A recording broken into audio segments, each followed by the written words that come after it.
They killed, give me Isaiah 14 and 21. They did the same thing to my people. So that you said that they put millions of my people. Yes, you said. Should a murderer go to jail for murdering? Absolutely. Should a thief go to jail when he steals? Absolutely. Should a robber pay back the money he robbed? Absolutely. So why shouldn't the white man pay for what he did? That's right. That's right.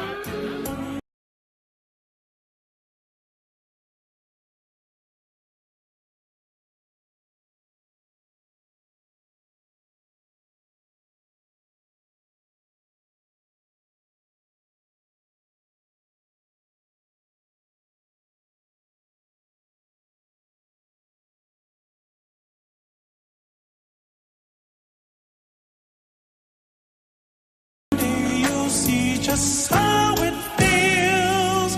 Payback is a dog. Dog, it's a dog. Payback is a dog. Dog, it's a dog.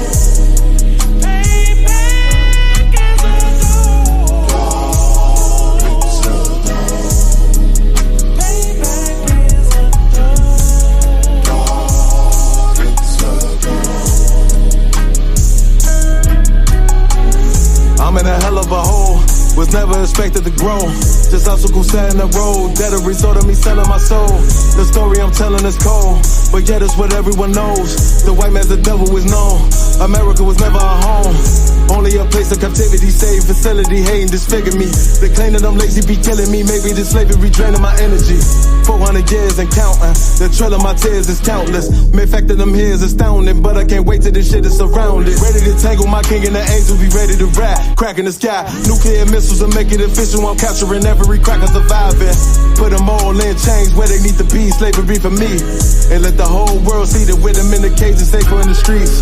Put the dog on a leash, get resolved for the beast. 144, get the ruler show, we could all be at peace. As soon as the trumpets are sound, your kingdom we busting it down. The only way justice is found, the time for your judgment is now. You see just how it feels. Payback is a dog. Dog, it's a dog. Payback is a dog. Dog, it's a dog. Payback is a dog. Dog, it's a dog. Payback is a dog. Dog, it's a dog. Look, ain't no remorse in my blood slim. It won't be no compromise. Now it's time to feed the worms. Watch his body turn to flies. I clutch iron while you trust the lies. The next Glock I buy gon' be Gen 5. I get it customized. And sending shots off like farewell. Praying payback come back around like a carousel. Still remember your Honda's words ringing in my head like bells. Said you in this body, you fit a Lord, fuck the cartel. Triangle choke, apply pressure to the game like I did Vondale. Payback's a bitch in a dress, she a bombshell. Revenge is served cold, I just hope they making oxtail. Glock fresh out the box, I swear it got that new car smell. Made myself a target in a world of mad shooters. Devils design fire for our babies to pass through it. And the damn by king's reign, I'll be overzealous. They bought my jealous, I bought brand new parabellums. You see just how it feels. Payback is a dog. Dog, it's a dog. Payback is a dog. Dog, it's a dog. Payback is a dog. Dog, it's a dog. Payback is a dog. Dog, it's a dog.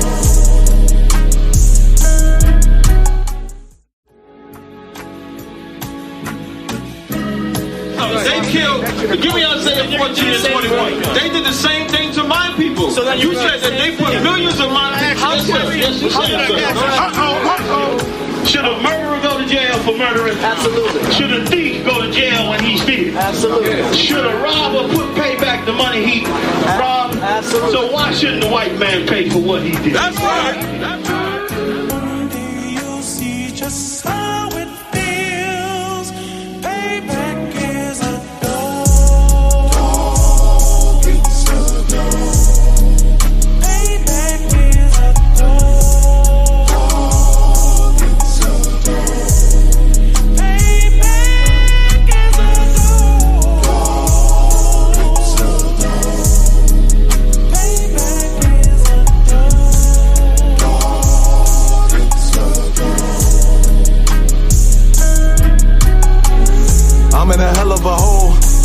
expected to grow. Just obstacles set in the road. That a result of me selling my soul. The story I'm telling is cold, but yet it's what everyone knows. The white man's the devil is known. America was never a home, only a place of captivity, safe facility, hating, disfigure me. They claim that I'm lazy, be killing me. Maybe the slavery draining my energy. 400 years and counting. The trail of my tears is countless. Main fact of them here is astounding, but I can't wait till this shit is surrounded. Ready to tangle my king and the angel, be ready to rap. Crack in the sky, nuclear missiles and make it official. I'm capturing every cracker surviving. Put them all in chains where they need to be. Slavery for me. And let the whole world see that with them in the cage and safer in the streets. Put the dog on a leash. Get resolved for the beast. 144, get the ruler show, we could all be at peace. As soon as the trumpets are sound, your kingdom we busting it down. The only way justice is found, the time for your judgment is now. You see just how it feels. Payback is a dog. It's a dog. Payback is a dog. It's a dog. Payback is a dog. It's a dog. Payback is a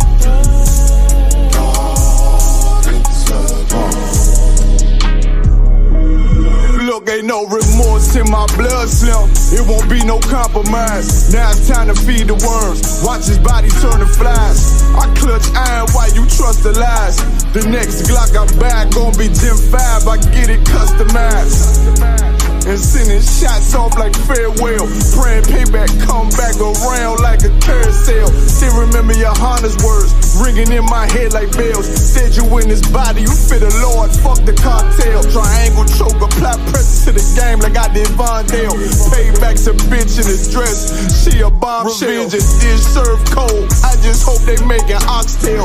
Glock fresh out the box, I swear it got that new car smell. Made myself a target in a world of mad shooters. There was design fire for our babies to pass through. In the day of our king's reign, I'll be overzealous. They bought my jealous, I bought brand new parabellums. You see just how it feels. Payback is a dog. It's a dog. Payback is a dog. It's a dog. Payback is a dog. It's a dog. Payback is a dog. It's a dog.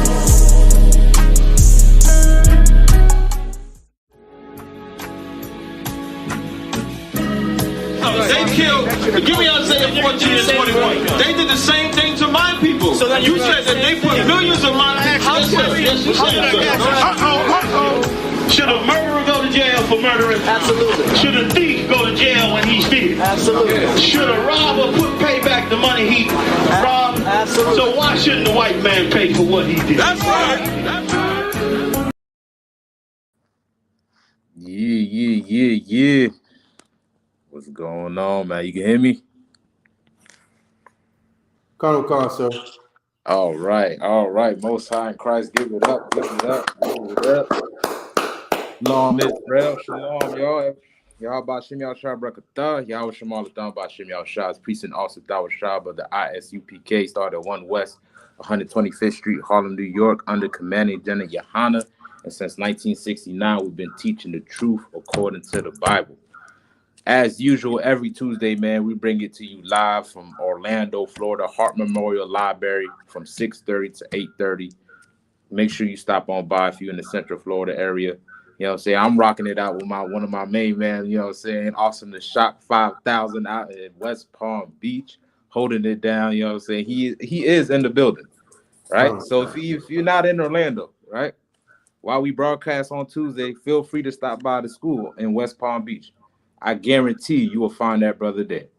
You dig what I'm saying? So make sure y'all stop on by. Got Tampa in the building. Officer Heiser, Most High in Christ, Shalom Yahweh. Damn right. If I'm not mistaken, you be broadcasting as well too, right? Today I was, but I seen y'all on here, so it's like we go ahead and do the collabo. Okay. Most High in Christ, man. Go ahead, shout out. We be holding down your classes at. Kind of a con. Anybody in the Tampa area, Lakeland, Clearwater, St. Pete, we're at the Seminole Heights Library, 4733.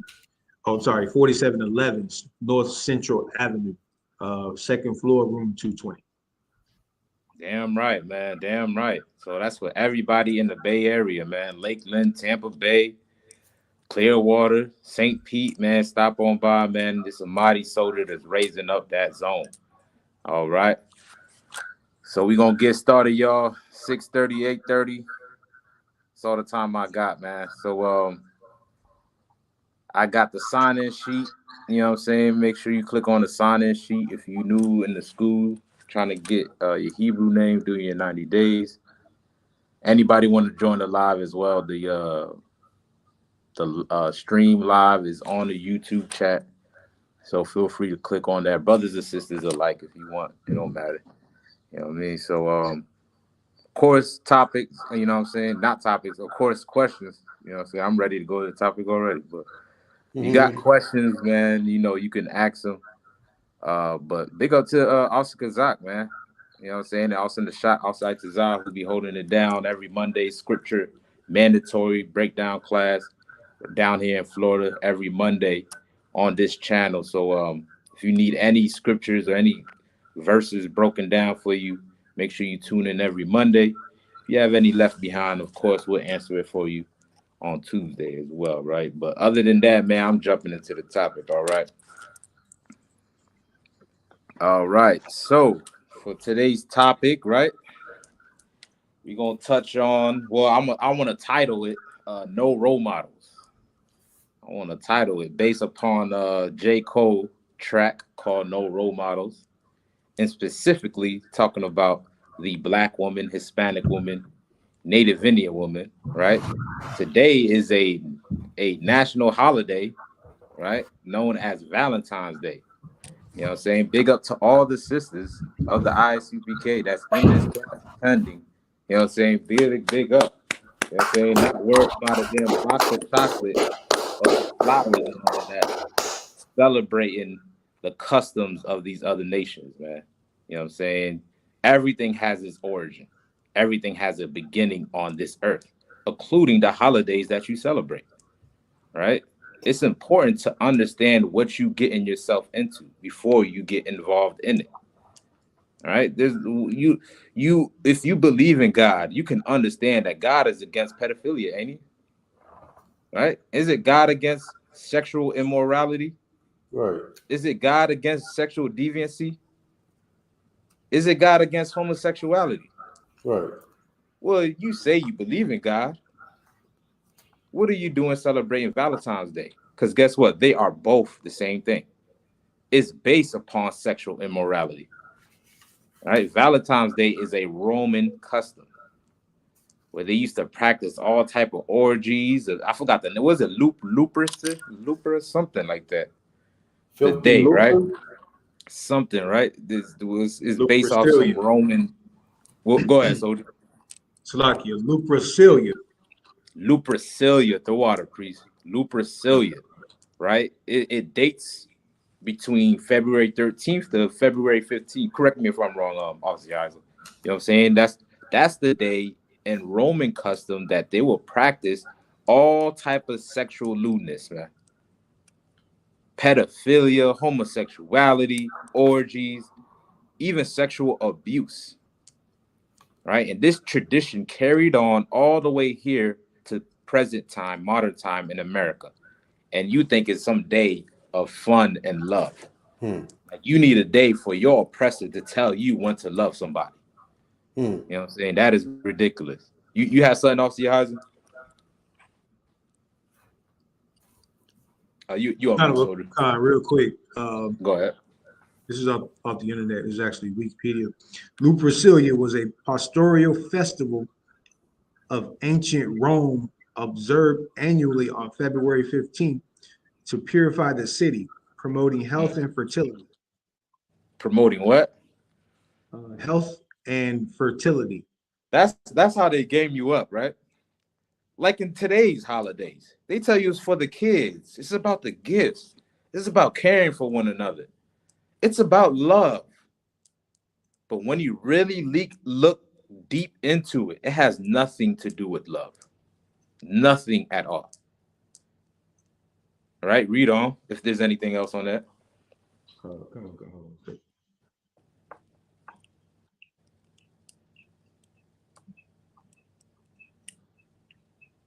Come.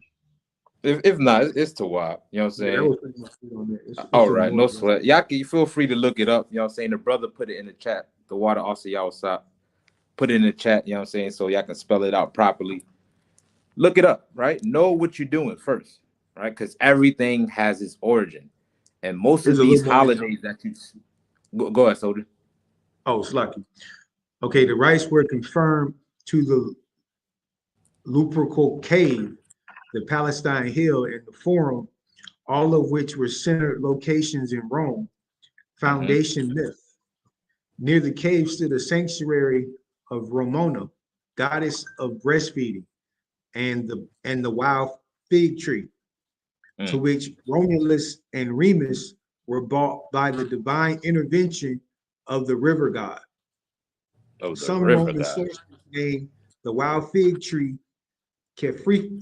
capricus, literally goat fig, like the cultivated fig. Its fruit is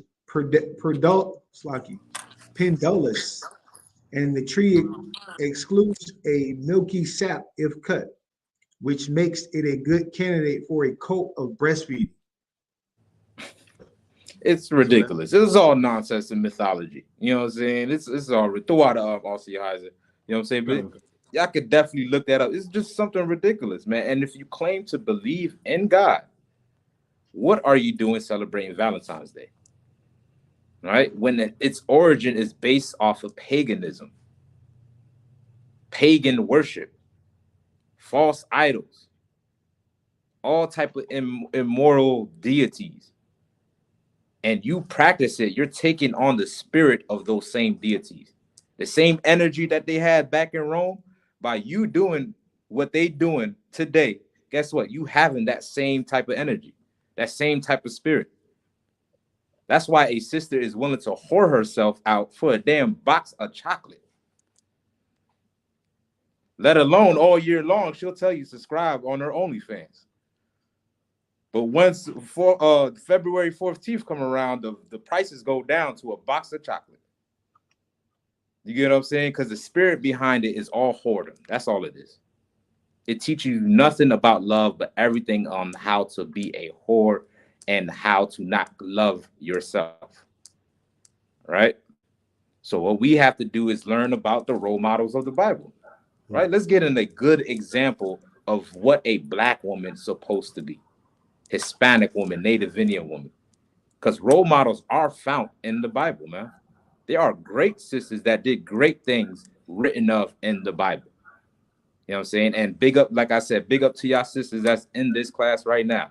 You are the role models for the younger generation, for the younger sisters that all they see when they turn on the internet is somebody twerking.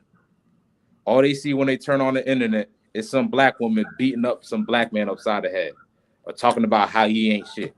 Salaki, excuse my language. That's all the role models that they have available today.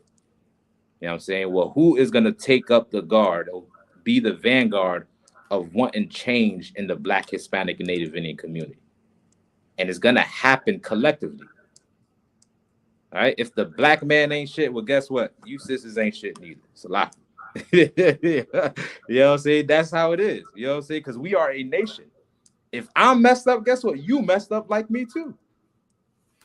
And the only way we're going to fix this situation if we come back together. Yes, the black men have to learn who their role models are. And you can find them here under the ISUPK, Commander Jenny and Hannah, you know what I'm saying, who follows Christ. Right? Well, guess what? We're going to specifically speak about the women of our nation and what role models to look for. Right? Let me start out with 1 Kings chapter 1 and 15. If I may, sir. Go ahead, soldier. Go on, sir. Like what you said, you know, you bringing out very heavy points. So what You I sign see, Christ, so. if I may, what I see also is, like you said, the role models, right? These women are supposed to be role models, and these men are supposed to be role models. And it's crazy how you have a so-called family with, you know, a wife and a husband and children, Mm-hmm. and they are arguing, constantly fighting, bickering. You know how the black woman is. She's always yelling and loud and, you know, yelling at the kids, yelling at her husband. But on Valentine's Day, after all that horribleness all year, she expects her husband to come home with candy and flowers, no matter how horrible she was. And the kids have to see this and be confused. You know what I mean? Like, Right. what are you doing there? You know what I mean? Like, what is going on? You know, it's just, and like you said, it's just to serve our oppressor and listen to him and have him as your God instead of looking to this Bible for a true role model, sir. Damn right, soldier. Damn right, soldier. Most High in Christ, man. That is a heavy point. How you mentioned the children that sees this. Like, it's a whole long line of generation trauma and bad guidance that we, and leadership as well, that we've been exposed to, that causes our people to act and behave the way that they're behaving today. All right. You have this whole theory that's going on that black man need to go to see therapy. Black man need to do therapy. Black man ain't doing this. He's not doing this great enough. He's not everything is the black man's fault. Right? That's the theory that's being pushed right now. You know what I'm saying? But the problem is they're not willing to take accountability for their own actions as well, too. You get what I'm saying? Like, it don't always come from the fact somebody did her wrong is the reason why she turned to the way that she is today, right? She probably learned it and seen it from her mother, right? And her mother is acting that way because she learned it from her mother, right? She come from a long line of hoes, you know what I'm saying? Well, guess what? This generational curse stops now, right? It stops with you. Right? If we're tired of seeing our sisters missing by the thousands, if we're tired of our sisters sitting up in the clinic suffering from illness, from sleeping from man to man, if we tired of our sisters being sexually abused and being trafficked, you know what I'm saying? Then guess what you have to do? You have to subject yourself, humble yourself, and come under the black man and start brand new. Right? Start brand new. Right? Because this, you ever heard about gateway drugs? Remember when they used to teach us that in middle school and high school? Right? As one substance can lead you to a greater substance. You know what I'm saying? First, it may start out as an innocent little bit of whoredom, right? Start out innocently. Well, guess what? That can grow into something big. And on a national level, this is where you have sexual trafficking stemming from. You know what I'm saying? Sexual abuse stemming from. Sisters going missing. You know what I'm saying? All of this come from nobody's properly teaching them on how to conserve themselves or how to conduct themselves on this earth. You know what I'm saying? Well, guess what? We're going to read about sisters who knew how to do that.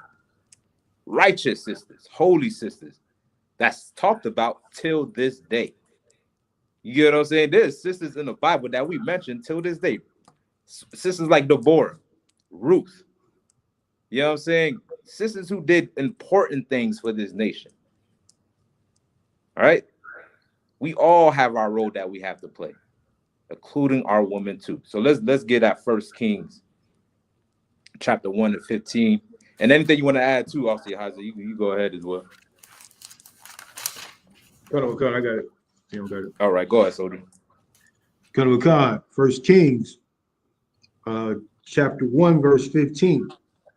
And Bathsheba went in unto the king into the chamber.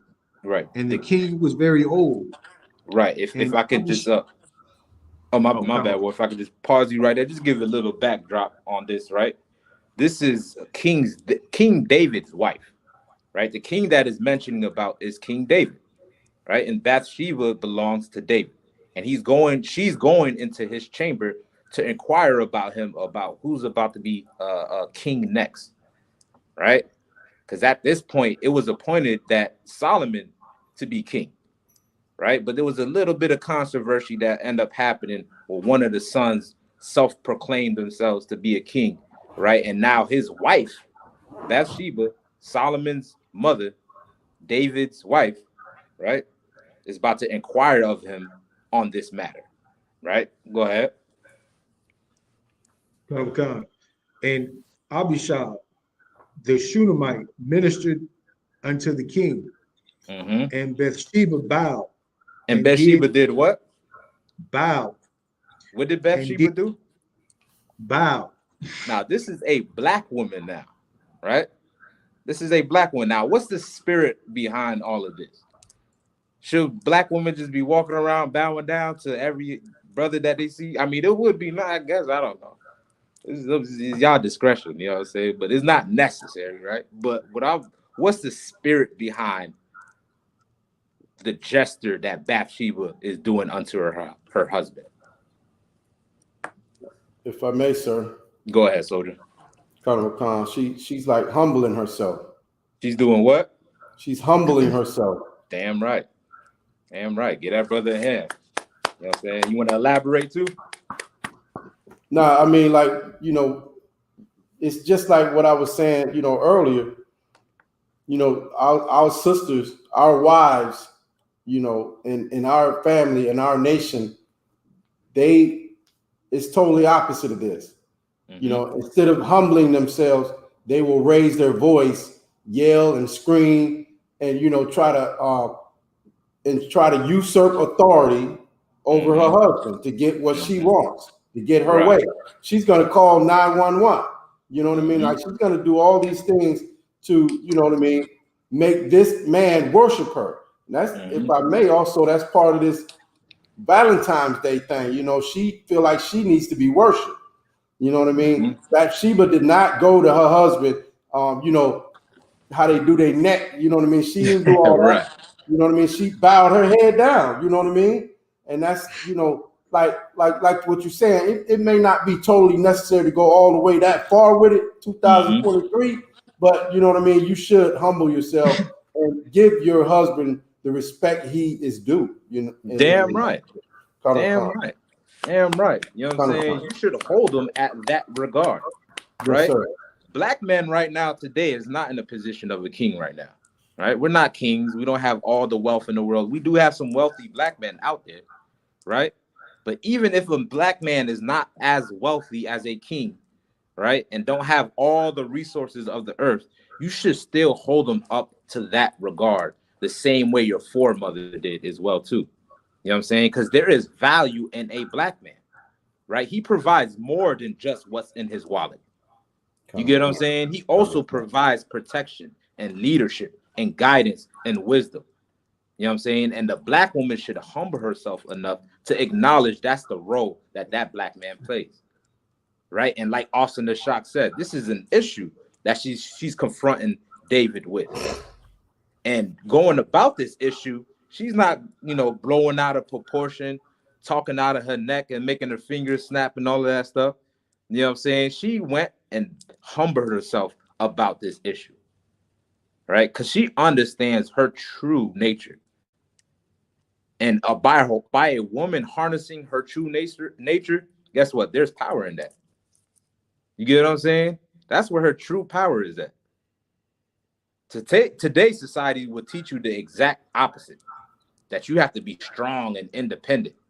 That you have to get a bottle and bust it upside your man's head to teach him a lesson.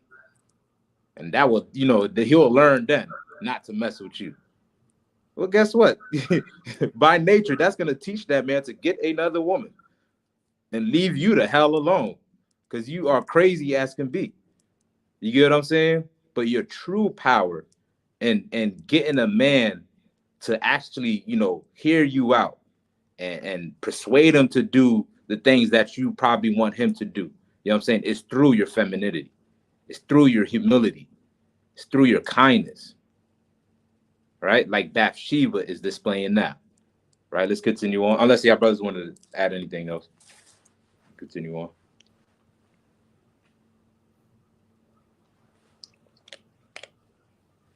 You got us on mute, Aussie Isaac. Aussie Isaac, you got us on mute. Oh, Salak. No, Go, that's go. Lord.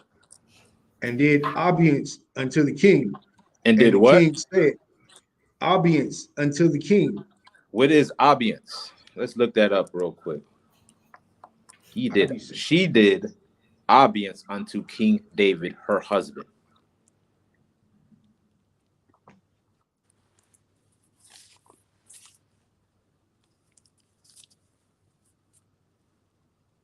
She did audience. What is that? Khan, I got it, sir. Go ahead, soldier. Oxford Language Dictionary, audience. Mm-hmm. They paid audience to the prince. Mm-hmm. A gesture expressing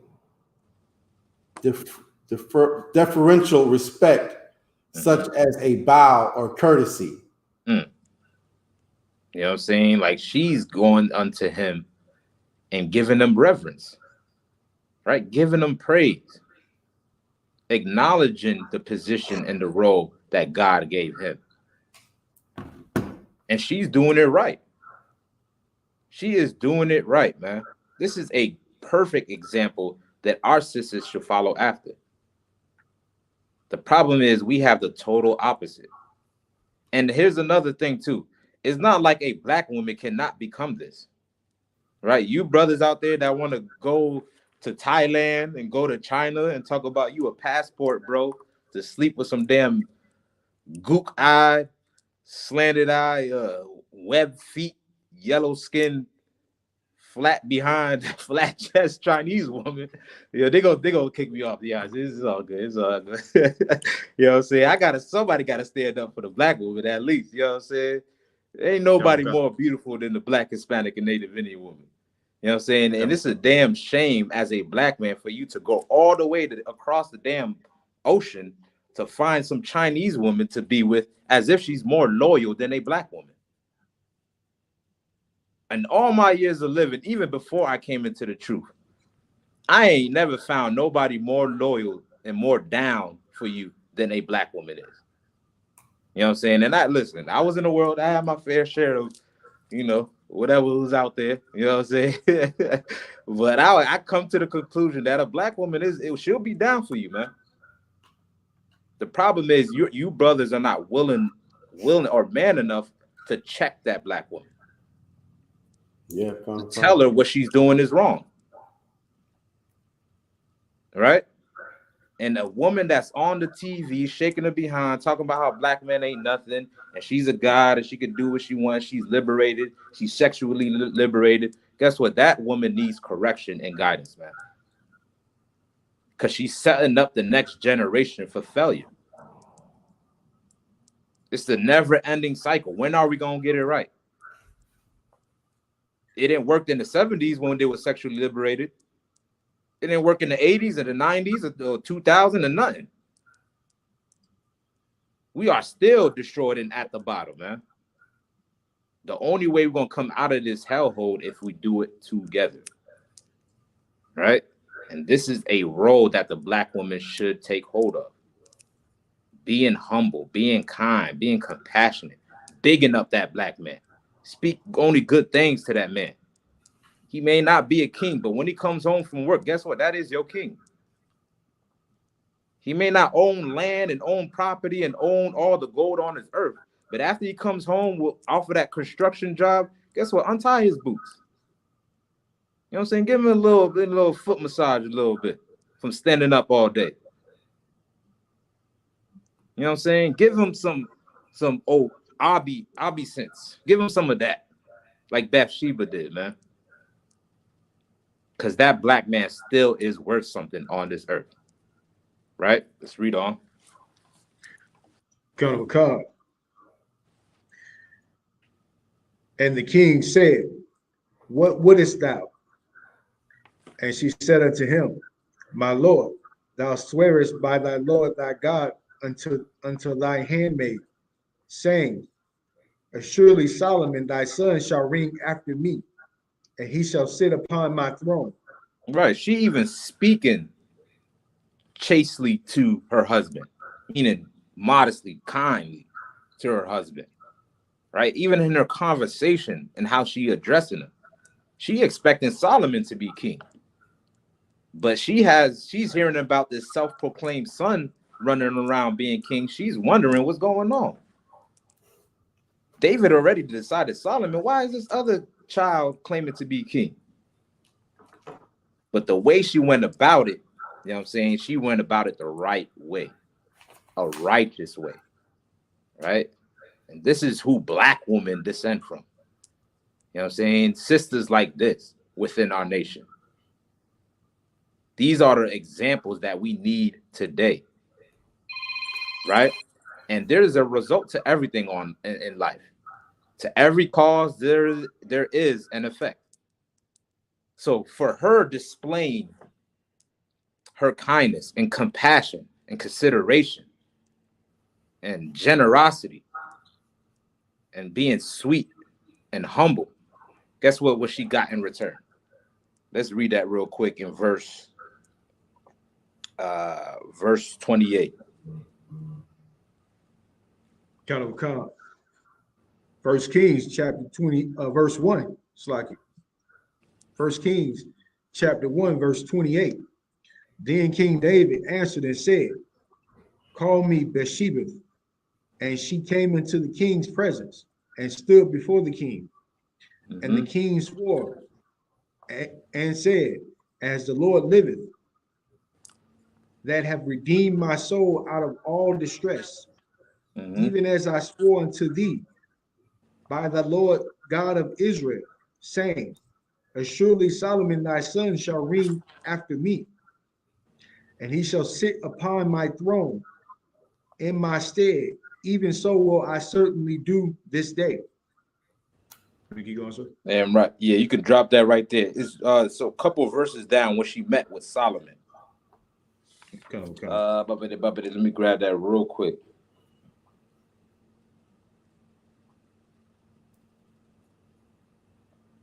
Right, is when she met with Solomon.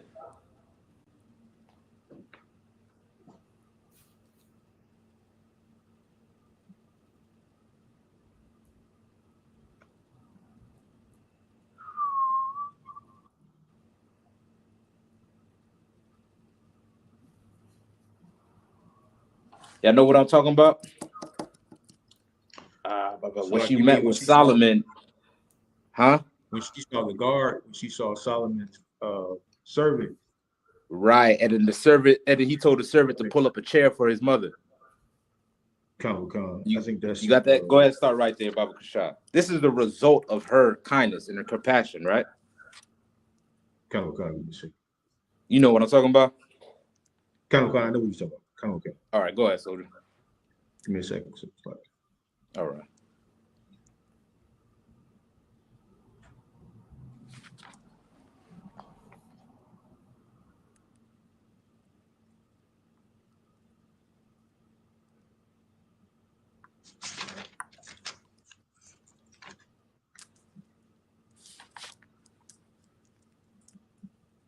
I think it's 31.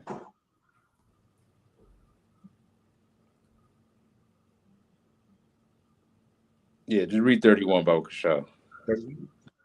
So like verse 31. Then Bathsheba bowed with her face to the earth and did reverence the king and said, Let my Lord King David live forever. And King David said, Call me Zadok the priest, and Nathan the prophet, and Benaiah the son of Jehoiada. And they came before the king. The king also said unto them, Take with you the servants of your Lord, and cause Solomon my son to ride upon my own mule, and bring him down to Gideon. And let Zadok the priest and Nathan the prophet anoint him their slucky, and anoint him their king over Israel, and blow ye with the trumpet, and say, God save King Solomon. Okay. Give me chapter 2, verse 19, Baba Kashab. Count. First Kings chapter 2. So they got the Verse whole 19. matter situated, right? And like I explained, by her humility, this is what she got in return. These are the type of women that deserve praise on this earth, right? Read on. Count. Verse 19. Bathsheba therefore went unto King Solomon to speak unto him for Adonijah. And the king rose up to meet her and bowed himself unto her. What'd And he sat do? down and bowed himself unto her. Guess what? What's the spirit behind? Go ahead, Yahiza. What's the spirit Nah, behind you that? got it, sir. You got it, sir. Go ahead. You got it, sir. The fact that this woman was so respectable to her husband and so kind and so humble, guess what? That's exactly what she got in return from her son and from others that surround her, from the people of her nation, right? The sisters that show themselves to be righteous, well, guess what? That's exactly what you're going to get in return, right? You're going to get somebody that actually love you and care for you, and that's willing to do certain things for you as well, too, that you want done. But it's through your kindness and the certain justice that you display on this earth. Like the scriptures say, whatever a man sows, that's so that he shall also reap. You can expect a man to treat you some type of way if all you're doing is running in your mouth all day on social media, twerking on all day and showing your behind on the TV screen for the whole world to see.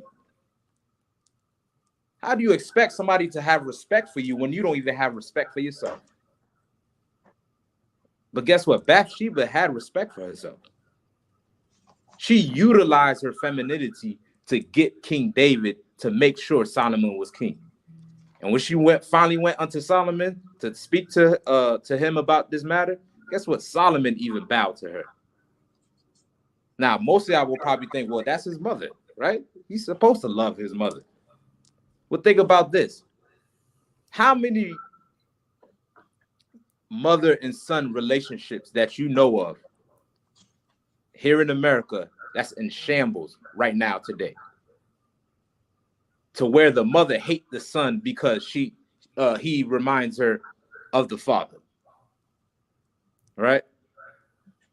Or the mother is always beating down the son, you know what I'm saying, or trying to emasculate him in some way, somehow to assert her dominance over the male figure. Oh, hell, even the son being abandoned by the mother. It happens. It's not just the fact because that this woman was his mother is the reason why he showed her that type of respect. It comes down to the respect that she showed everybody else. All right. And we're reading about her, what, thousands of years from now. A black woman named Bathsheba. You know what I'm saying?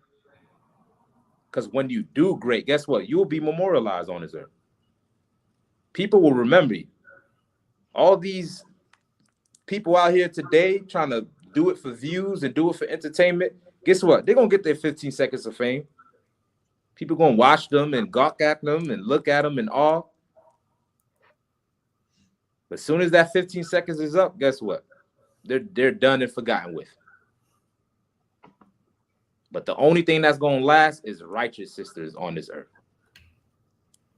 Sisters that know their role in nature and their position on this earth. And if you don't understand it, well, here's a role model for you today. Right? Any more on that? I think that's pretty much it. Where she bowed. All right. Jump me to Matthew 26, Baba Kasha. Go.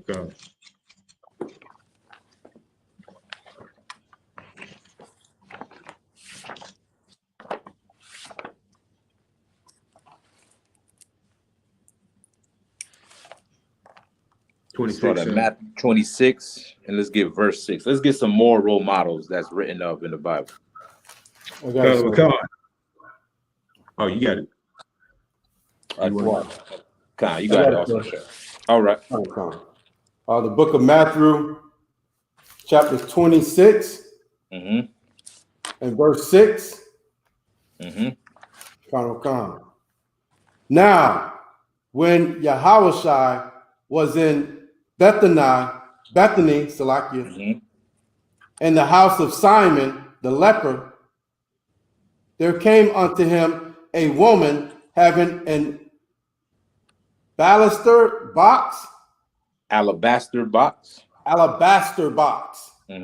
very precious ointment.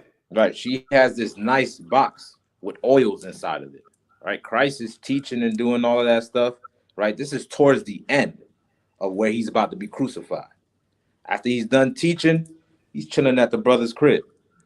Right. He got the brothers there. He got the sisters there. Now, there's this one sister in particular that takes this nice box filled with oils. Right. Read on. Matthew 26 and 7. There came unto him a woman having an alabaster box of very precious ointment, and poured it on his head. And did what? Poured it on his head. Read on. As he sat at meat. Right. As he was eating. Right. As he was sitting at the table. She took the box and poured it on his head. Right. Now, this is Christ now, right? And like I mentioned, this is around the time where he's about to be crucified. You get what I'm saying? He's about to be crucified. He's about to be crucified. So you can imagine how he feels. You could imagine all of the thoughts that's going through his head. You know what I'm saying? He understood his mission, but yet he was still in the flesh. So all the thoughts that's going through his head, like, damn, I'm about to leave these brothers. I'm about to get off this earth. You know what I'm saying? It had him down a bit, had him concerned a bit.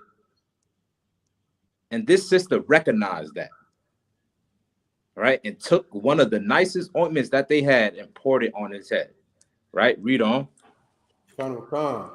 Matthew 26 and 8.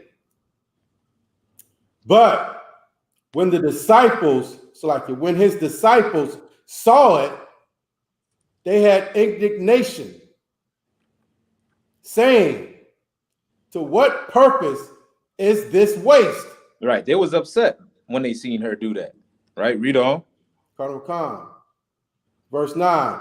For this ointment might have been sold for much. Guess what? It was a high valued ointment. It probably cost a lot on the market.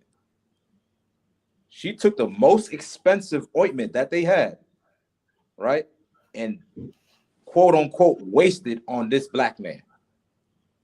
Something that was of value to them that could have been used to get some great gain and some good amount of money if they would have sold it. But instead of that, this sister took it upon herself to use it for Yahushua. Now, what is the spirit behind this? What was she trying to do for Yahushua? If I may, sir. Go ahead, soldier. For lack of words, she was trying to raise his continence. Raise his spirit. Damn right. Give that brother a hand. Right? Through her humility and her compassion towards this black man. She didn't worry about material things.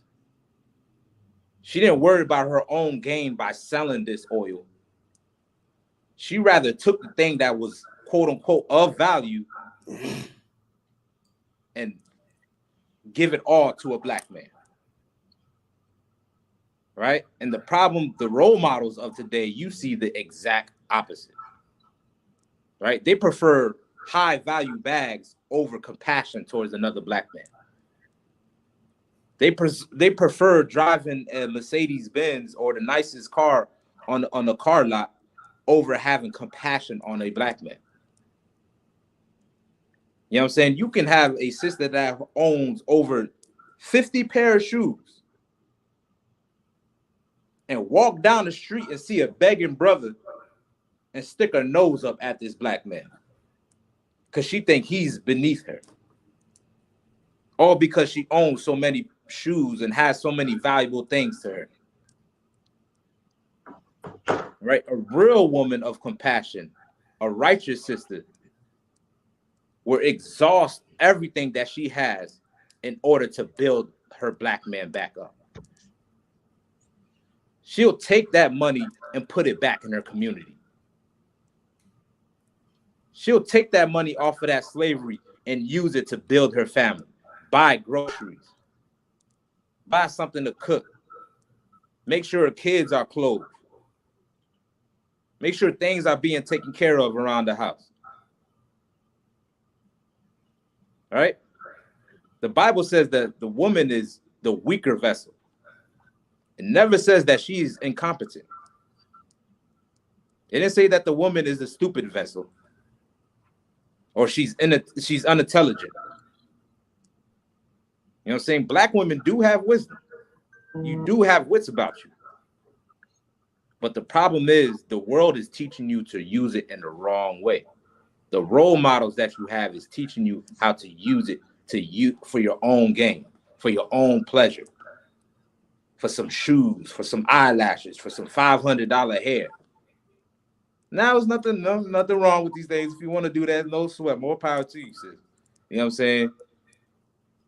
But in the state that we in as a nation, that money is going to waste, man. You can use that to build your black man back up, to build this nation back up. But these sisters have lost compassion. And compassion is very much needed. It's very much needed. Right? You know. Colonel McCon, sir. If you want to say something, you can go ahead too. Oh, La the water, sir. La. All right, you got it, Ward. Colonel McCon. Matthew 26:9. For this ointment might have been sold for much and given to the poor. When Yahushua understood it, he said unto them, why trouble ye the woman? Right, he checking them. Like, why y'all bothering her about this, man? Giving her a hard time for what? Right, read on. Colonel Khan, why troubleth ye the woman? For she hath wrought a good work upon me. Right, she did something great, man. That is hard to see amongst our sisters, man. A black woman with compassion towards another black man. Hispanic woman, Native Indian woman alike. That is very few to find on this earth. And she is willing to show it. Not worrying about her own personal gains, her own personal ambitions, but focusing on being there for her brother.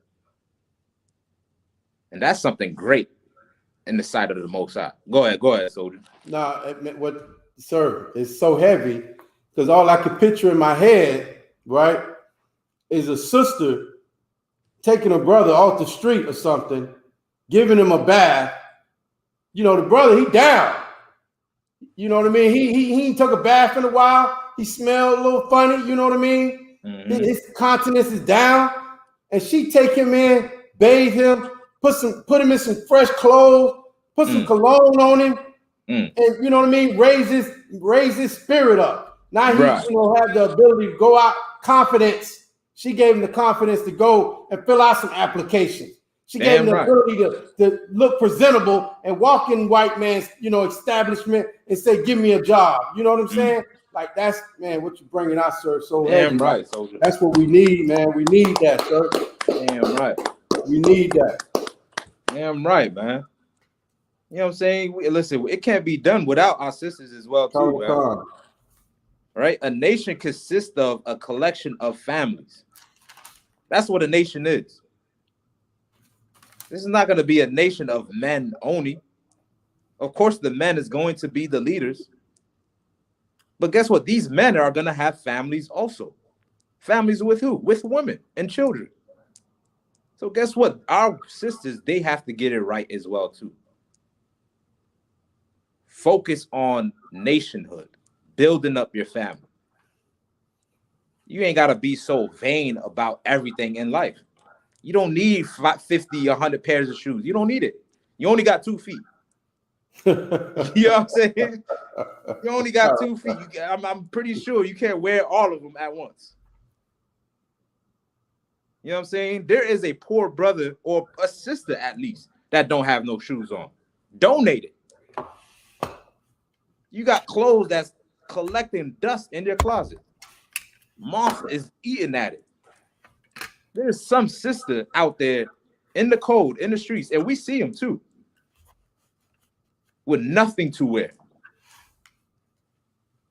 You know what I'm saying? Well, guess what? Put your brick in as well too, and be an example to the younger sisters on how they should conduct themselves, on how they should operate on this earth. Because we have a nation to build back up, right? You want to add anything else to your answer? I don't know.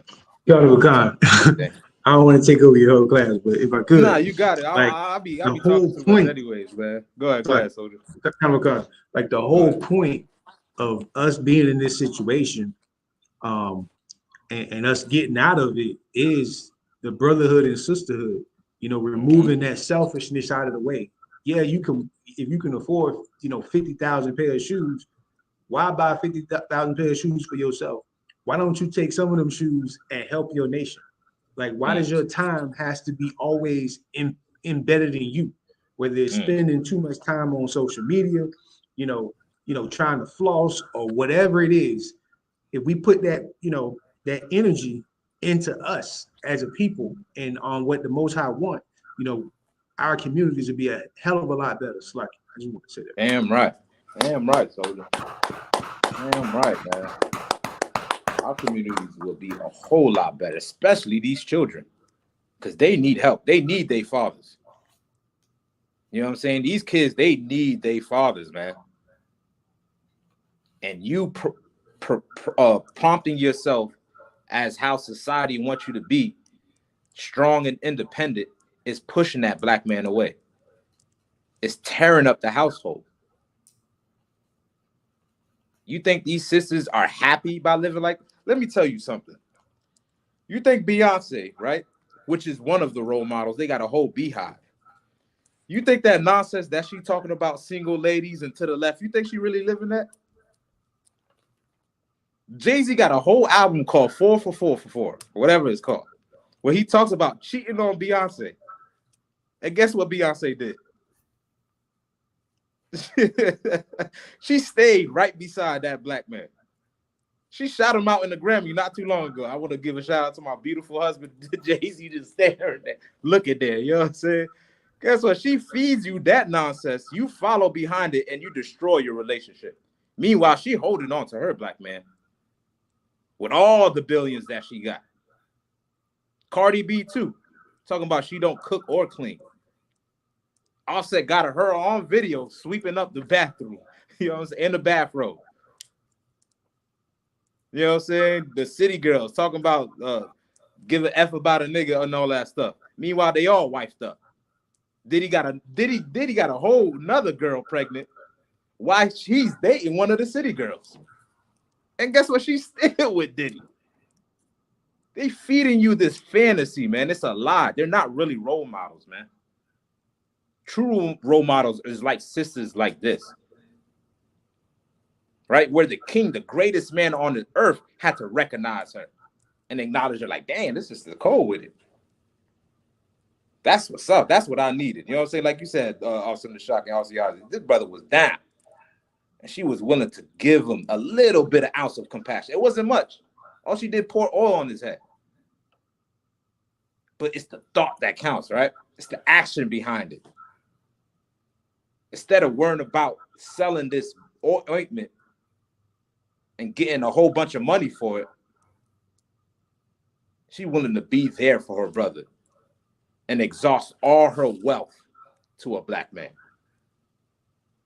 Right? Read on. Matthew 26 and 11. For Salakia, 26 and 10. When Yahushua understood it, he said unto them, Why troubleth ye the woman? For she hath wrought a good work upon me. Mm-hmm. For ye have the poor always with you, but me ye have not always. What is that talking about? Somebody break that part down real quick. What is Christ saying? If I may, sir. Go ahead, soldier. Khan.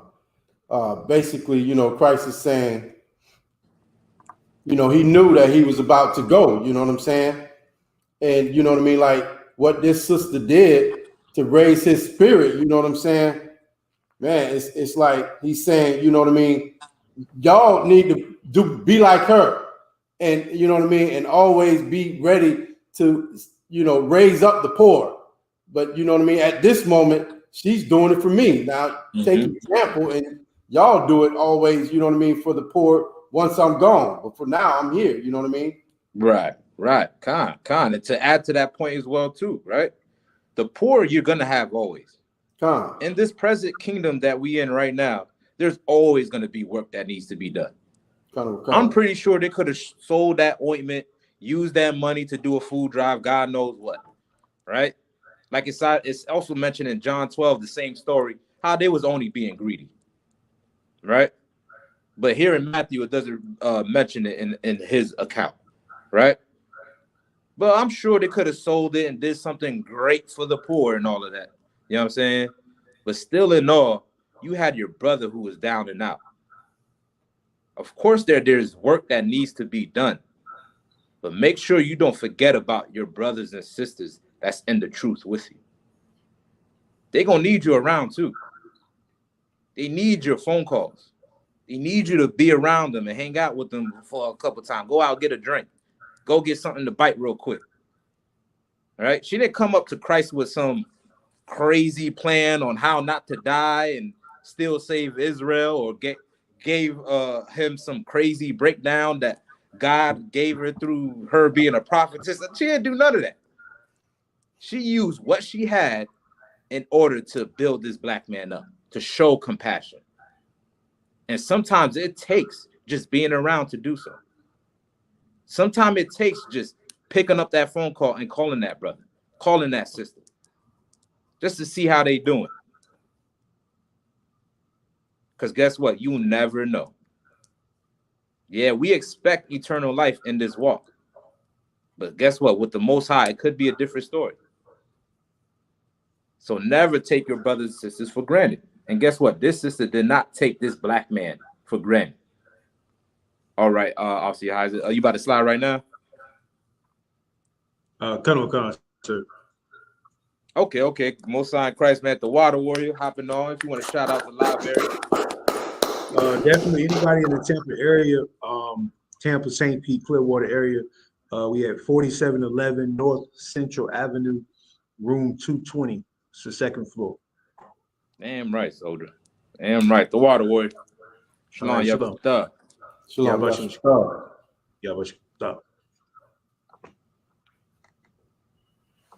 All right. So let's continue on. Khan. Matthew 26 and 11. For ye have the poor always with you, but me ye have not always. For in that she hath poured this ointment on my body, she did it for my burial. Right. They couldn't understand what she was doing. Like you said, she was doing to push this brother to do the job that the Lord required him to do. And that was to die for this nation, man. And Christ needed that at that time. He needed that. It meant that much to him. Guess what? It'll mean that much to that black man that you're laying down with, black woman, Hispanic woman, Native Indian woman. These brothers expect you to be around when things are tough, when they're down. And you, by sticking through, will push this brother, like Austin the Shock said, to do better. By your humility and by your compassion is how you'll be able to push this brother to do better. Not, oh, why you all down? Look at you down. You about to die for the nation? Oh, you think you something, huh? You know what I'm saying? She didn't do that to Christ. She seen a black man down and had compassion and felt sorry for this black man and was willing to exhaust the most valuable thing that she can find on this brother. Right? Read on. Come. And this is the result of it. The same way we read the result of Bathsheba showing humility and being a nice and humble sister, right? And she got the same in return from her nation. Well, guess what? This is the result of the act that this sister did as well too, right? Read on. Yes, sir. Matthew 26 and 13. Verily, I say unto you, whatsoever this gospel shall be preached in the whole world, there shall also this, that this woman hath done, be told for a memorial of her. Should be what? Told. Should be told for a memorial of her. Of a memorial of her. It meant that much so for Christ that he said, wherever you go, teach this. Teach brothers and sisters about the gospel. And my words, guess what? Make sure you bring this sister up. Make sure you remember her and mention her on what she did. Because these are the type of sisters that should be praised. These are the type of sisters that should be looked after.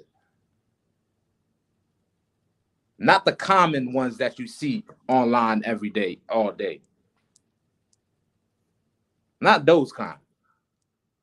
But the ones that are compassionate, that care about their nation, that care about their brothers and sisters, that care about the black man, Hispanic man, and Native Indian man. Those sisters are going to be remembered. You will be immortalized. You know what I'm saying? They got sisters, right? Sisters who's in their motherhood today in today's society, right? Or progressing to be in their motherhood, are taught how it's not something that's highly esteemed to want to be to seek after. It's not something great to be a mother on this earth. Wow. Right? And they do it through what? Abortion. Right? They tell you that your career is more important. You know what I'm saying? Go ahead and abort that baby. Your career is more important. And she'll, listen to that, end up killing that baby. Right? After she does that, she thinking that by getting this job and getting this career that she's going to be praised and looked at as great and be loved. But genuinely inside, she's dead inside. Because that is something, a part of her that's missing now. Right? She grew an attachment while this baby was developing in her body. And through the brainwashing of society, pushed her to do it and caused her to have some type of mental damage behind it. It's not an easy task for a sister to do abortion. Now, you do have some monsters out there. Best believe there's some monsters out there who will rap about it, sing about it, and all that. All right, but those who understand that it's not no easy task to do that. And you think behind it that it was going to cultivate your life, change you, and push your life. Well, guess what? The sisters that keep that child, that raise up their family, you know what I'm saying? The sisters that be there for their loved ones. That's like the big mama of the family. Everybody go to her. Everybody come to her house for dinner. Those are the sisters that's gonna be remembered after they're gone, man. That's gonna be praised in the family, talked about for generations to generations. Remember grandma such and such? Yeah, man, she was so nice. Man, I love grandma. I miss grandma such and such. Right? They're calling her grandma because she held on to that child. And that's a title of honor to be a mother, to be a grandmother. Not cell executive of such and such for some white devil that told you to kill that baby. The greatest office a white man, a black woman can be in is in the office of motherhood, man. It's being a wife. And guess what? You will be remembered forever throughout the generations, just like this sister right here. Right? And one in particular I want to bring up. Let's get Judith, right? Let's talk about this sister Judith. She is a great role model as well.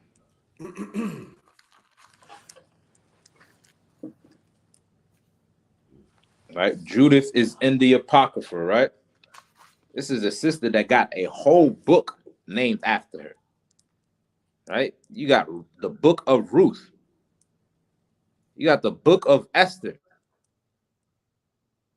You know what I'm saying? You got sisters that have accomplished things within this nation.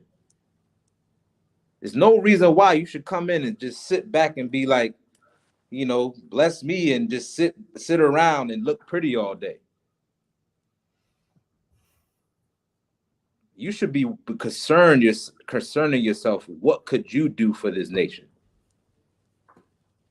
What role could you help push this nation come from the ground? Because there's plenty things a sister can do. Plenty of things. And being a kind, compassionate wife and mother is one of them. Right? Let's get Judith 1 and 5 real quick. Come, sir. Let's get the history of this black woman, right? Go ahead. Yes, sir. The book of Judith, chapter 1 and verse 5. Even in those days, King Nebuchadnezzar made war with King Arpazad in the great plain, which is the plain and the borders of Regah. And there came unto him all they that dwelt in the hill country. Right. So this is the time of the Babylonians, right? This is when we was in captivity. Right. There was conflict on the land of where we was at.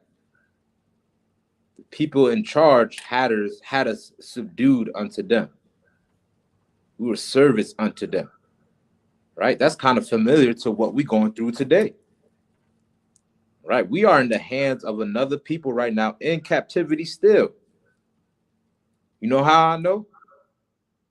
Well, tell me your identity on who you was prior to slavery. Then you can declare yourself free then. Or sovereign, like they like to say. All right, we walking around with an identity that don't even belong to us. A language that don't even belong to us. A culture that don't belong to us. So how do you think you're free when you're still practicing the ways of the people that put you in slavery? Well, guess what? That makes you still a slave. I don't care how much money you have in the bank account. You are still a slave, man. But we're going to read some history about what our women did in the time of captivity. Right? Give me chapter 2, verse 1, Baba Kashab. Yes, sir. Judith chapter 2 and verse 1.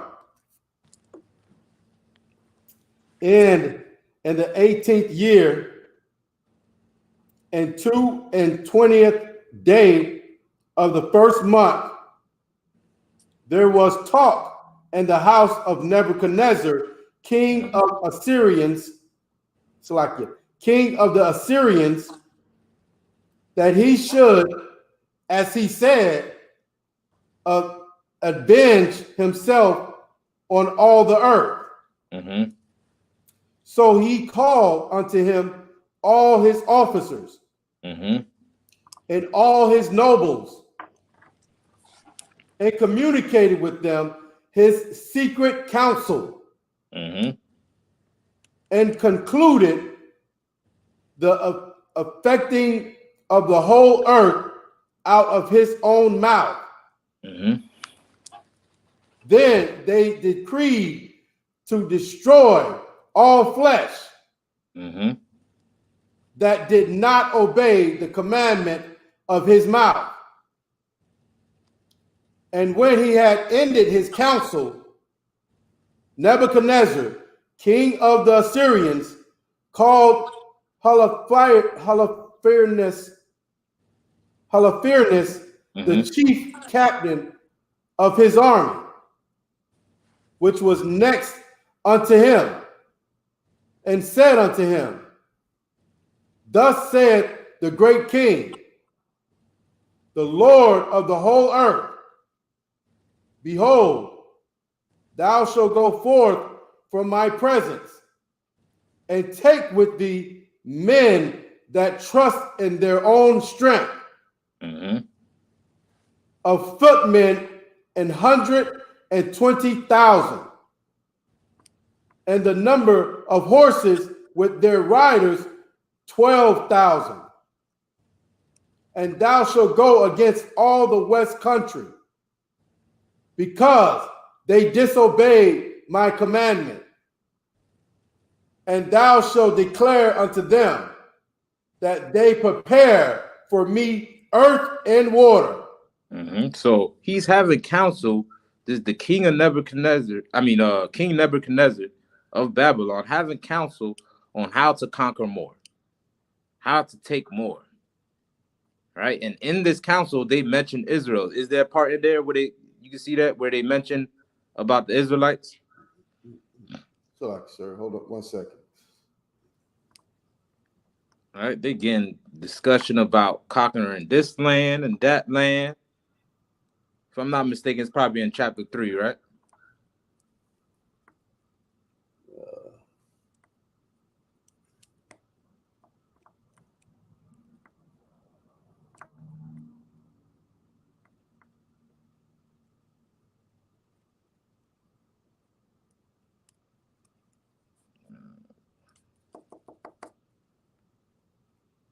You see it? You want me to? I'm trying to go through all of chapter 2 so I don't miss it. I'm in chapter 3 now.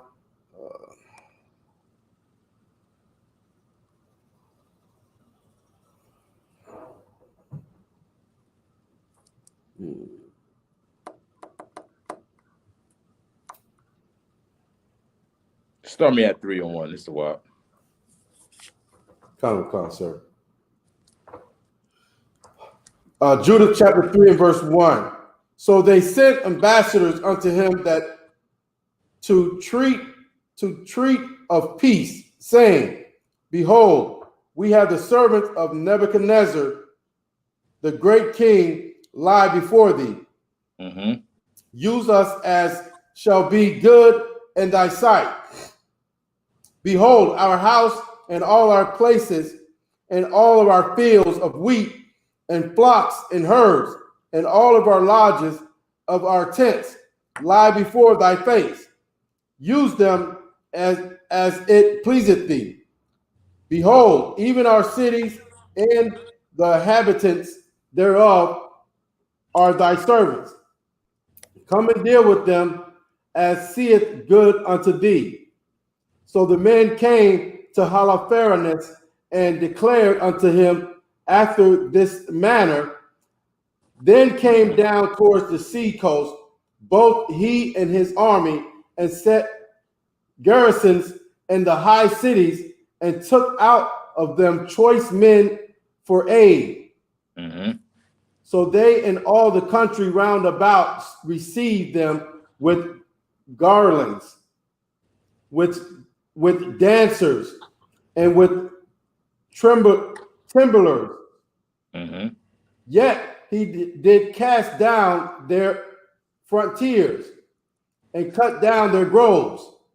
for he had decreed to destroy all the gods of the land, that all nations should worship Nebuchadnezzar only, and that the tongue and tribe shall call upon him as God.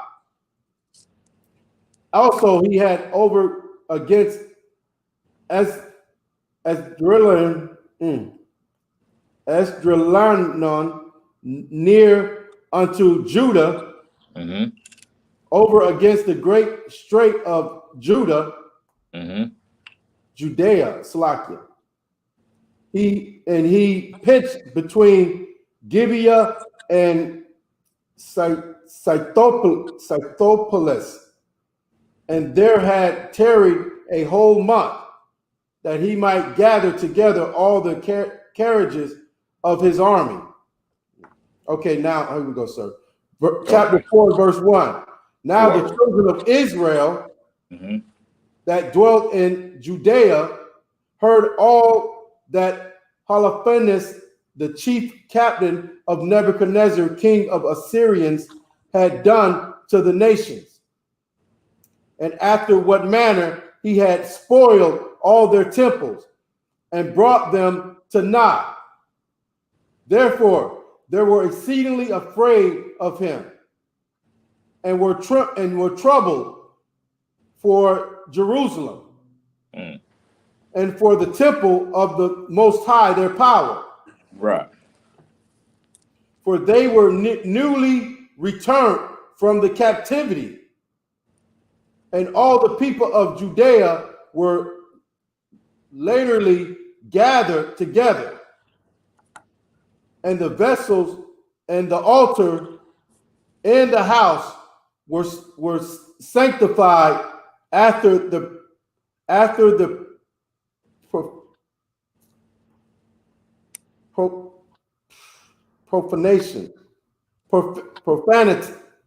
profanation.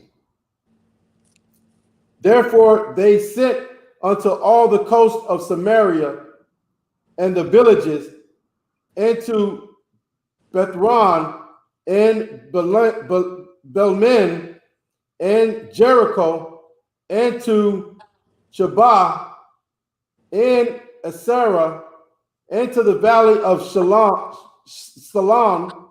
Salakia, and proposed themselves beforehand of all the top of the high mountains, and fortified the villages that were in them. All right, give me 5 and 1. Let's continue on. Right, this is all the history that's going on. This is at war. We in captivity. These other nations is trying to invoke themselves on our land. All right, same thing what we going through today. Right, let's start at 5 and 1, boy. Yes, sir. Judah chapter 5 and verse 1. Then was it declared to Holofernes, the chief captain of the army of Assyria, that the children of Israel had prepared for war, and had shut up the passages of the hill, it's like of the hill country, and had fortified all the tops of the high hills, and had laid impediments in the campaign countries. God, if I may, for time's sake, right? Well, let's get to Judith, right? So this is the history of the backdrop of what was going on around that time. You know what I'm saying? These heathens trying to get over on us, right? We under the Babylonians, right? And there's more people trying to get over on us, right? And we at a low state, man. But yet our people, including our sisters, did not forget what was important, right? What is it? Chapter 7, verse 17. Judith 7 to 17. If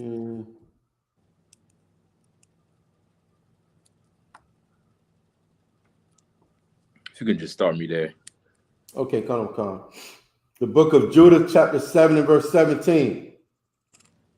So the camp of the children of Ammon departed, and with them 5,000 of the Assyrians.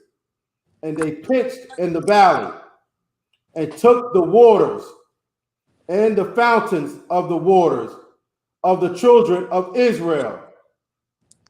Then the children of Esau went up with the children of Ammon and camped in the hill country over against the and they sent some of them towards the south and towards the east over against Arabel, which is near unto Chusai, that is upon the brook Makmor, and the rest of the army of the Assyrians camped in the plain and covered the face of the whole land, and their tents and carriages were pitched in a very great multitude. All right. Jump me down to verse 23. Judah chapter 7 and verse 23. Then all the people assembled to Azaz and to the chief of the city, both young men and women and children, and cried with a loud voice, and said before the elders, God be judge between us and you, for ye have done us great injury, and that ye have not required peace of the children of Assyria. All right, let's jump me up to chapter 8. Start at verse 7. Judah chapter 8 and verse 7. She was also of goodly countenance. All right, start me at verse 1. There we go. The water. Both sides of Christ. We made it. We made it, my nigga. Damn right. Yeah. So let's get 8 and 1 real quick. Yes, sir. All right. Judah chapter 8 and verse 1. Now at that time, Judith heard thereof, which was the daughter of Merai, the son of Ox, the son of Joseph, the son of Oziel, the son of Elkai, the son of Anias, the son of Gideon, the son of Pa'aim, the son of Atho, the son of Lael, the son of Eliab, the son of Nathaniel, the son of Solomon, the son of you can skip. You want to skip? You can skip past the pedigree. Yeah, just giving a whole pedigree of who she descends from, right? Who her father descends from. Salaki. Yes, sir. Go ahead. Judith 8 and 2. And Manasseh were her husband, of her tribe and kindred, who died in the barley harvest. Right, her husband died, right? So she was widowed, right? Read on. Verse 3.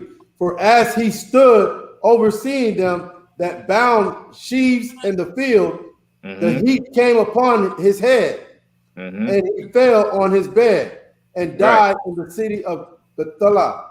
Right. He was working in the field and died of a heat stroke. Right. Read on. And they buried him with his fathers in the field between Bethlehem and Balamo. So Judith was a widow in her house 3 years and 4 months. Right. So 3 years, even after her husband passed, she remained a widow, meaning she did not remarry, right? Now, according to our customs, you are bound to that man. Once you sleep with him, you are bound to that man until he dies, right? But this sister, being, the sister that she is, not saying you have to, right? But being that the sister that she is, she remained unmarried, right? Even after his passing, right? Read on. Come. Judith 8 and 5. And she made her a tent upon the top of her house, Mm-hmm. and put on sackcloth upon her loins, and wore her widowed apparel. She wore her widowed apparel, man. She dressed down, right? She dressed down a bit. Right? Her husband passed. She ain't worried about impressing nobody else. That was the love of her life. All right. But now that he's gone, she's just, dressing whatever she dresses, right? Read on. Come. And she fasted all the days of her widowhood, Mm-hmm. save the eves of the Sabbaths. Mm-hmm. And the Sabbaths and the eves of the new moons. Mm-hmm. And the new moons and the feast and solemn days of the house of Israel. Mm-hmm. She was also a goodly, she was also of a goodly countenance. Goodly, she was a beautiful sister, right? She stayed and keeping herself busy with the Most High, fasting, praying in the temple, in the high holy days. You know what I'm saying? And a beautiful sister at that, right? Read on.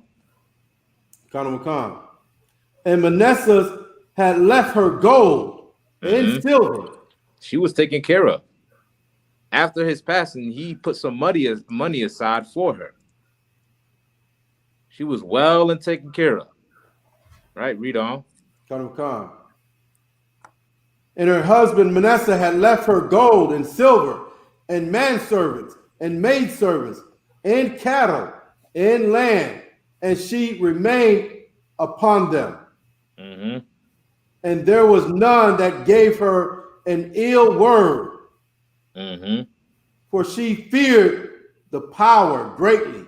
Right. You know what I'm saying? She got praise wherever she went. Wherever she went, they knew that this was a good sister with a good reputation. Not known for being on the internet and twerking all day. Not known for being manipulative and doing things to get your way. You know what I'm saying? She was known for fearing God, meaning keeping the law, statute, commandments, serving the Most High, being humble, being kind, compassionate. Right? Read on. Yes, sir. Verse 9. Now when she heard the evil words of the people against the governor, that they fainted for lack of water, for Judith had heard all the words that Azaz had spoken upon them, and that he had sworn to deliver the city unto the Assyrians after 5 days. Then she sent her waiting woman that had the government of all things that she had, to call Azaz and Chebaris and Chemas, the ancients of the city, and they came unto her. And she said unto them, hear me now, O ye governors of the inhabitants of Beth-halah, for your words that ye have spoken before the people this day are not right, touching this oath which ye made and pronounced between the power and you, and have promised to deliver the city of our enemies, unless within these days the Lord, the Most High, turn to help us, to help you. And now, who are ye that have tempted God, the power, this day, and stand instead of the power among the children of men? And now try the Most High Almighty, but ye shall never know anything. For ye cannot find the depth of the heart of men, neither can ye perceive the things that he notes, like it, that he thinketh. Mm-hmm. Then how can ye search out God, the power, but have made all these things and know is mine? Right. This sister, even in her conversation, right? She's seeing what's going on in Israel and she's speaking against it. Right. Now, of course, she's not on the streets and teaching and all of that stuff. Right. But she's trying to inquire about what's going on and how she can help them. You know what I'm saying? Because she stuck by her people even when times was bad, even when they were in captivity. Right? For time's sake, jump me down to verse 28, Baba Kashad. Yes, sir. Judith 8 and 28. Then said Ozias to her, that all thou hast spoken, have thou spoken with a good heart. Mm-hmm. And there is none that may gainsay thy words. Mm-hmm. For this is not the first day wherein thy wisdom is manifested, but from the beginning of thy days all the people have known thy understanding, because the disposition of thine heart is good. Mm-hmm. But the people were very thirsty and compelled us to do unto them as we have spoken, and to bring an oath upon ourselves, which we will not break. Therefore, now pray thou for us, because thou art a goodly woman, so like a godly woman, and the Most High will send us rain to fill our cisterns, and shall faint no more. Then said Judith unto them, hear me, and I will do a thing which shall go throughout all generations to the children of our nation. Right. She had a plan. She was like, hold on. I know we suffering. I know the reason why we suffering. I got a game plan. Right now, this is a godly woman of high regard amongst our people. She ain't just no regular degular. She cared about her people. And Israel showed her that respect back, right? Read on. Verse 33. So like verse 32. Then said Judith unto them, hear me, and I will do a thing which shall go throughout all the generations to the children of our nation. Ye shall stand this night in the gate, and I will go forth with my waiting woman, and within the days that ye have promised to deliver the city to our enemies, the Most High will visit Israel by mine hand. By what? By mine hand. Right. She taking the initiative, take it upon herself, right, to do something great for her nation, for her people while they're suffering.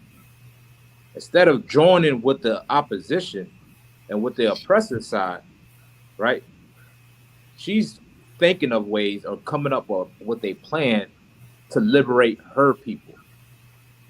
Right? It's not always about standing with the winning team. Just because they winning and they on top, right? Roles can be switched anytime, any given day. Every dog has his day, man. But because we see our oppressors winning with all the wealth and all the resources, right? Most of us will jump ship and join his team. You know what I'm saying? But guess what? God is with the underdog. That's who God is with. Yes, sir. People that never expect to come out on top, that's who God is with. And those that sincerely have love for his people will do everything possible to make sure that his people come out on top. Right? Any more on that? Colonel Khan. Verse 33. Ye shall stand this night in the gate, and I will go forth with my waiting woman. And within the days that ye have promised to deliver the city to our enemies, the Most High will visit Israel by mine hand. But inquire not ye of mine act, for I will not declare it unto you till the thing be finished that I do. She said she got a plan. She said, I got this. Don't worry about what I got going on, but guess what? The Lord's going to deliver us. Just staying here at the gate, and I'm going to get it done. Right? Give me 9 and 1, Baba Kashab. Time sake. Come. Go ahead. Judith 9 and 1. Then Judith fell upon her face and put ashes upon her head and uncovered the sackcloth wherewith she was clothed. Mm-hmm. And about the time that the incense of that evening was offered in Jerusalem in the house of the Most High, Judith cried with a loud voice and said, O Lord God of my father Simon, to whom thou givest a sword to take vengeance of the strangers, who loosened the girdle of the maid to defile her, and discovered the thigh to her shame, and polluted her virginity to her reproach. For thou saidest, it shall not be so, and yet they did so. Wherefore thou givest their rulers to be slain, so that they died their bed in blood, being deceived and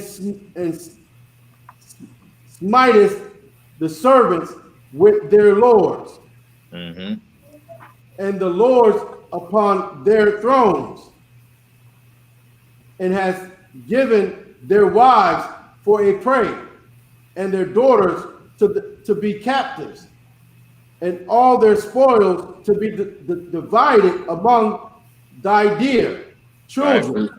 Right, for time's sake, right? I'm gonna just give you the rundown, right?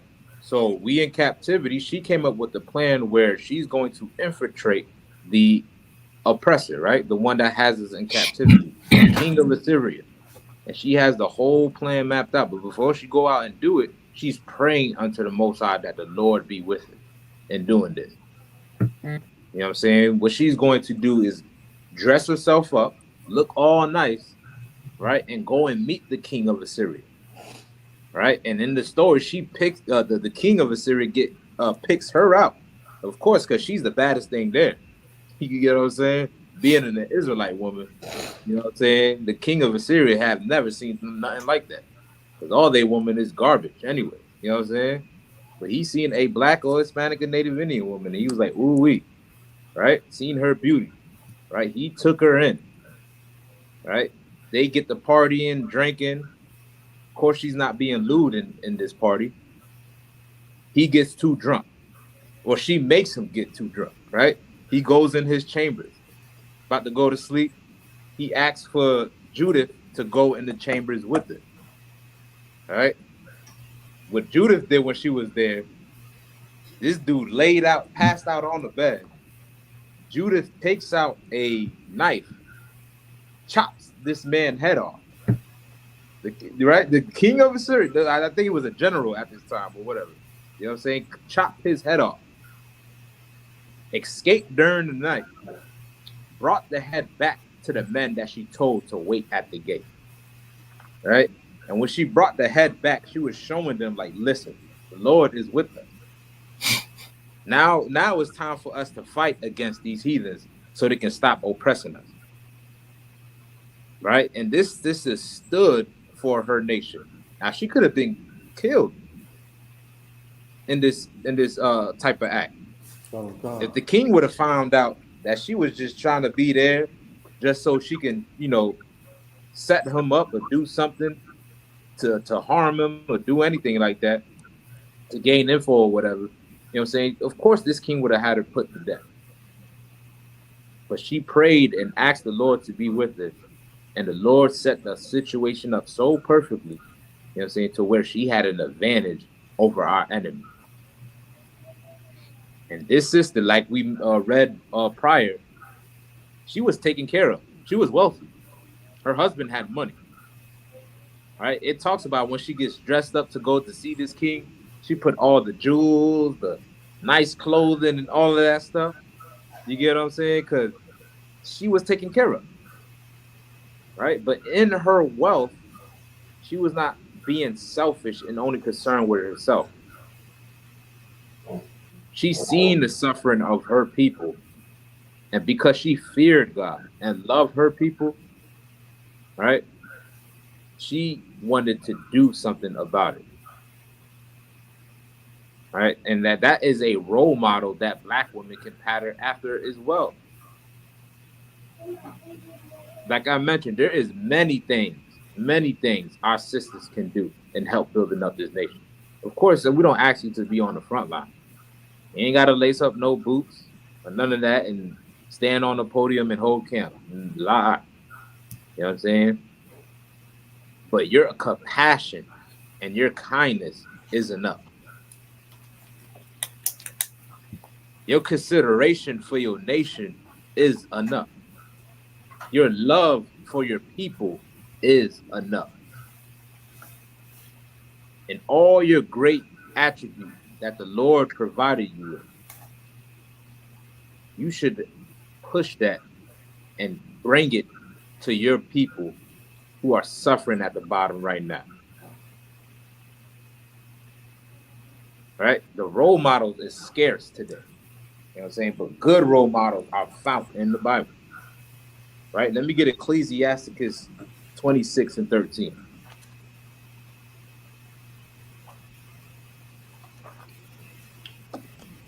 Come on, you got it, sir. All right, you got it, Ward. Yes, sir. Ecclesiasticus, chapter 26 and verse 13. Come. The grace of a wife delighted her husband, and her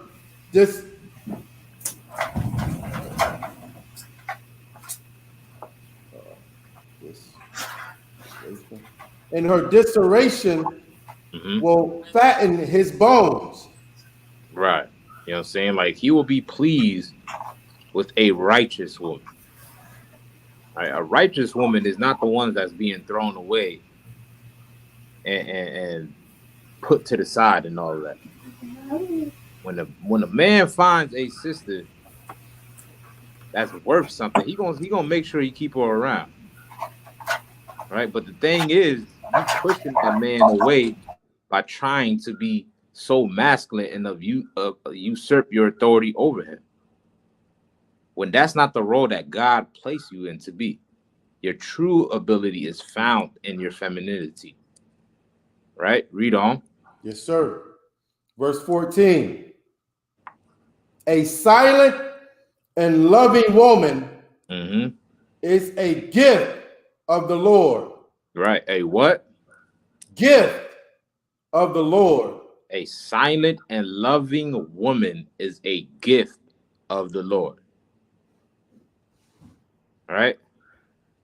This is a gift of the Lord, man. A woman that is silent and loving. Now, love what? Silent towards what? Right? This is something that you probably exercise when you go into work. Right? Your boss tell you to file those papers. Guess what? You're silent about it. Your boss tell you to stay for overtime. You are silent about it. But as soon as your husband or another black man acquire anything of you, you know what I'm saying, you love to give some pushback. when all that silence and loving and that kindness and generosity and compassion belongs to the people of your nation, man. They belong to your people of your nation. And those are the type of sisters that will be praised, that will be talked about. The same way that we talked about the sister with the alabaster box and Bathsheba and Judith. Guess what? You will be the next sister that will be talked about as well, too. And talked about in a good way. Because our daughters need examples on this earth, man. Right? Any more on that? Come. Go ahead. Yes, sir. Ecclesiasticus chapter 26 and verse 14. A silent and loving woman is a gift of the Lord. Mm-hmm. And there is nothing so much worth as a mind well instructed. As a what? A mind well instructed. As a mind well instructed. What Biggie say? Your brain is a terrible thing to waste. You know what I'm saying? What he said on Sky the Limit. Like, you know what I'm saying? Like, your brain power can do wonder on this earth. But you have to utilize what's in your head. Stop focusing on things that don't matter and focus on things that do matter. Like your self-respect. Right? Utilize your brain power on that. So that way our daughters can have something to look up to. They can have something that they can inspire to be when they grow up. But it can't happen if your mind is not well instructed. If it can't happen if you're focusing on things that's pointless and filling your thoughts with vain thoughts. Right? You want to learn discipline as well too as a woman. Learn restraint. Stop only living for pleasure and live for things that will help better your nation as well too. And in return, guess what? You're going to get a name that people will bow down to, and a king will pull up a seat so you can sit next to him, you know, as your mother unto them. Or you'll get prophets talking about, man, the sister like that, she'll be spoken about as a memorial for her for the rest of her days. That's what you're going to get in return. The hell with chocolate, the hell with flowers and roses and a teddy bear. Gain a name of value on this earth. Gain a name that people will respect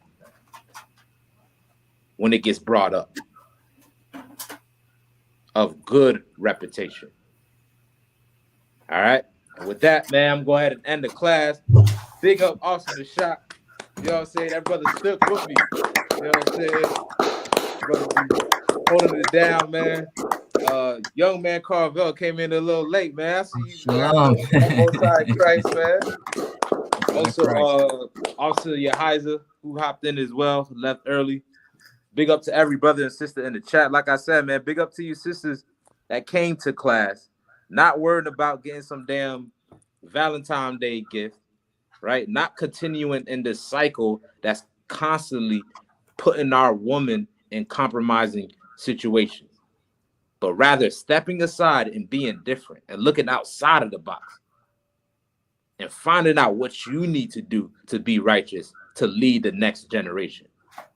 And sisters like yourselves, that's in the ISUPK, that's in this class, will be praised for that.